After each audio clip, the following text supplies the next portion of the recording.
Hard sports all plays. Hard sports all plays. 365, we making up plays. You talking the game, get you through the days. We're high in the court, the dime in the lane. Variety topics, living the same. All presentation, sports information. In the airways, taking the nation. Hard sport all plays, like working your faces. Grace at the field, so tie the laces. Hard sports all plays.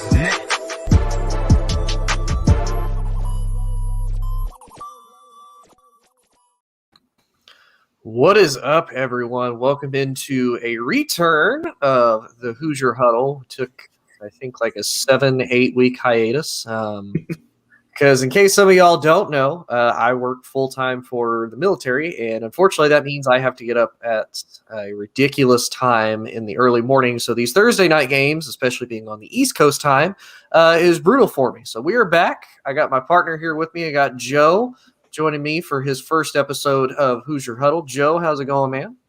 It's going fantastic, Tony. Thank you for having me. I'm very excited to be here. I can't wait to talk some football with you and just follow your lead, sir. All righty. So we got to talk about last night's game, the Patriots versus the Falcons. The Patriots shut out the Falcons, and that's the first time the Falcons have been shut out at home since 1988, which is crazy to think.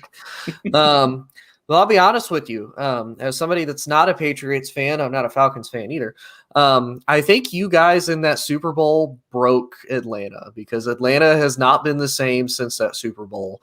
And you think about it, the last two games, Atlanta has scored a grand total of 3 points versus, I think it's 72 points or 62? No. Yeah.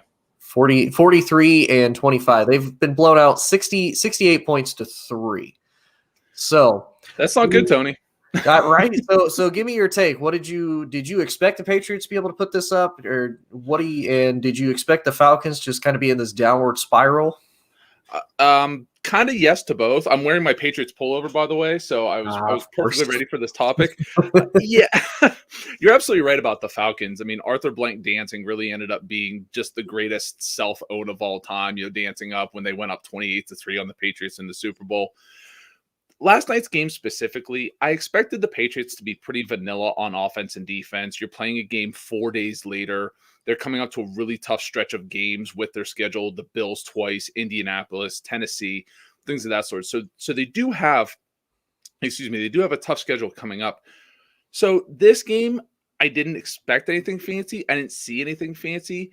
I didn't expect Atlanta to be that bad. Defensively, they actually looked pretty good. Grady Jarrett did what he did in the Super Bowl a few years ago, which was create some pressure on the Patriots. People forget he was probably their best defensive player in that Super Bowl, and he continued it last night. The biggest problem is Matt Ryan looked like an old quarterback. There's talk about quarterbacks playing, they're going to play into their 40s now because of Tom Brady. Matt Ryan's 36. A lot of guys have been out. A lot of all-time greats by the time they were 36 were retired. So we have to keep that in mind. I mean, you can get Kyle Pitts. We know about Ridley being gone with his mental health, which is more than admirable. He needs to take care of himself. But Atlanta is in a really rough situation. They want to run an Arthur Smith offense without Arthur Smith players. And last night that showed on short rest against a good team.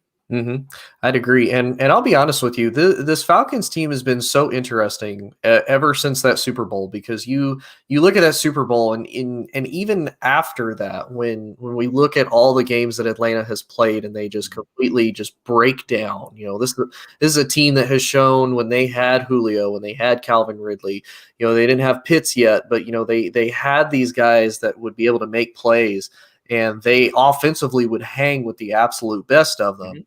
But it's just you've kind of noticed this defensive decline ever since that Super Bowl. And to be honest with you, they have completely lost their run game. Their run game is absolutely non-existent.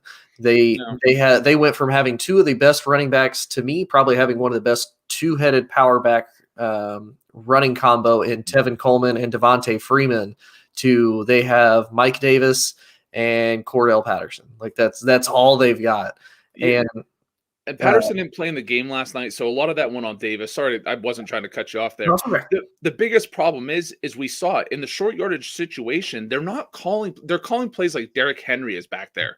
The problem and somebody pointed out online, I think it was maybe Warren Sharp, On 4th and 1, you have the running back lined up 9 yards off the line of scrimmage. You have the quarterback drop back 5 yards to hand the ball off, and you don't get the 1 yard. It's like, well, duh.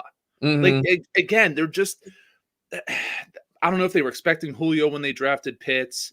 I don't know if they were – I mean, you can't whiff on draft picks like they have. They've whiffed on offensive linemen. They've whiffed on some defensive linemen. Again, Grady Jarrett aside, there's been some misses. And this team is just – you're right. I mean, the word that I would use to describe the Falcons right now is broken. They're just a broken franchise. And every time they get a good player, I mean, Matt Ryan might be the most forgettable MVP in the NFL in the last 20 years. Yeah. And to be honest with you, and shout out to Freddie for watching. I know Freddie always likes to be on these types of shows, but Freddie's working right now trying to make that bread. So Freddie, still appreciate you being a watch as far as your break goes. But no, I would agree, because I mean, defensively, Grady Jarrett is really the only playmaker they have on the defensive side of the ball. If you look, AJ Terrell's had a good